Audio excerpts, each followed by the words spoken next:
Em nome do Pai, e do Filho, e do Espírito Santo. Amém. O nosso estudo de hoje, da primeira carta de São Paulo aos Coríntios, capítulo 11, os versículos são de 17 até o final, o versículo 34. É de uma beleza sem igual a narração que se segue nesse texto de hoje, sobretudo a narração eucarística, porque se trata da narração eucarística mais antiga, e ela inclusive anterior aos próprios evangelhos, porque a época em que Paulo escreveu escreveu essa carta aos Coríntios, os evangelhos não estavam todos redigidos, mas por tradição, e Paulo conhecia bem essa tradição que recebeu do Senhor, ele está transmitindo a nós aquilo que ele recebeu. Mas antes de entrar no contexto eucarístico, propriamente dito, Paulo nos coloca no contexto daquilo que a comunidade se reunia. Versículo 17, fazendo advertências, não é para vos louvar, não. É a respeito de vossas assembleias que causam mais prejuízo do que proveito. Ou seja, muitas vezes participar da assembleia, do encontro com Deus, da celebração eucarística aqui, sobretudo, em vez de trazer proveito para a alma, ganho espiritual para a alma, acaba se tornando mais prejudicial. E por quê? Aqui no contexto da comunidade de Corinto, há uma questão, não havia igrejas onde o povo pudesse se reunir. O povo se reunia nas casas, e geralmente nas casas grandes, eram as casas dos mais ricos. Os pobres tinham que trabalhar, os escravos também, só chegavam mais tarde, e quando eles chegavam a comida já tinha sido praticamente devorada, né? Ou seja, aqueles primeiros que chegavam, comiam, se fartavam, bebiam à vontade, alguns ficavam até embriagados, outros pecavam pela gula, de modo que lá no versículo 21, porquanto mal vos pondes à mesa, cada um se apressa a tomar sua própria refeição, enquanto uns têm fome, outros se fartam.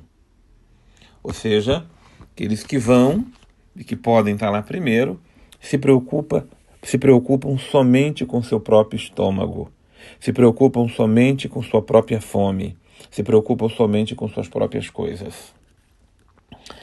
Ou se preocupam somente com as suas próprias necessidades. É o princípio do egoísmo humano. O princípio do egoísmo humano, farinha pouca, meu pirão primeiro, ou o que importa é o que eu consegui, o que eu conquistei para mim. Não podemos participar da ceia do Senhor, ter comunhão com o Senhor, se nós não quebramos esse individualismo e esse egoísmo.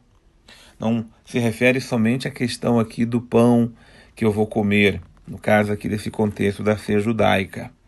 Porque quando os escravos chegavam mais tarde, suados, cansados, e também os outros trabalhadores mais pobres, estava na hora, ou eles pegavam as sobras, quando tinham sobras, ou não pegavam mais nada, iam direto para a ceia.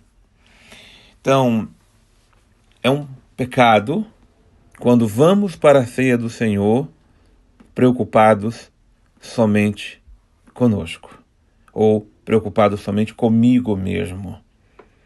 Interessante porque a Eucaristia tem se tornado, muitas vezes, o ponto de encontro do meu egoísmo. Eu vou lá, me fecho com Jesus, me falo com Jesus de mim, dos meus problemas, do que eu preciso, do que eu necessito, do que eu quero, e não há uma abertura para o que é o outro, para o que é o nosso, para o que é a comunidade.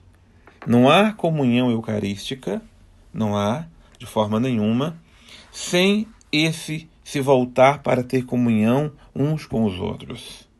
A comunhão com o Senhor se realiza na comunhão com os irmãos, em eu estar em sintonia, eu estar no Senhor que se faz presente no irmão que não tem o que comer, não tem o que beber, o irmão que ficou para trás, o irmão que tem mais necessidades, o irmão que está desempregado, enfim.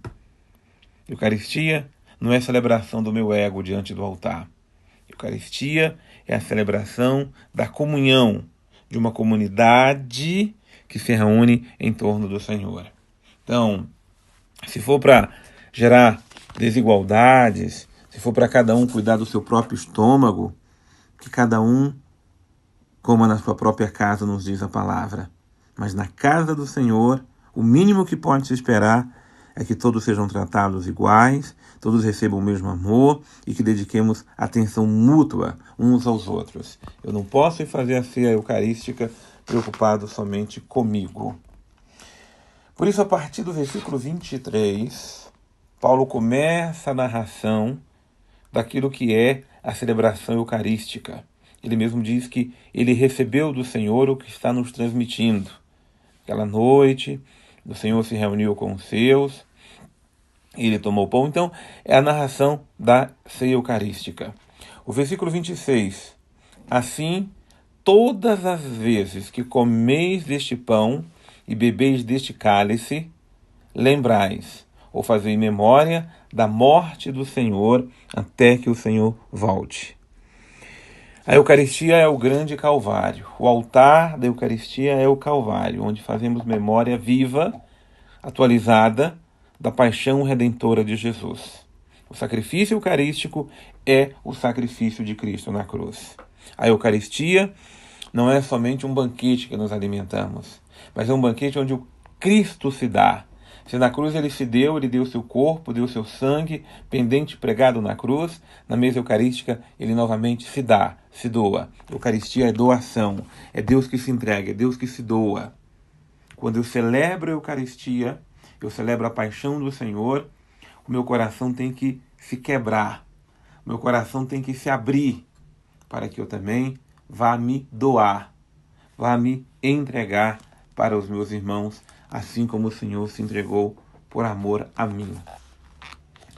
Portanto, todo aquele que comer o pão ou beber o cálice do Senhor indignamente será culpável do corpo e do sangue do Senhor.